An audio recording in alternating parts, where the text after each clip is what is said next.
Seni yaratgan alemu inson güzel.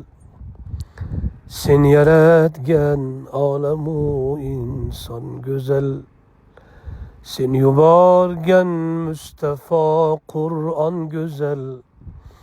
Sen buyurgan her amel iman güzel. Ruhları içre süngenin vicdan güzel. Bu güzellikler cemalinden senin.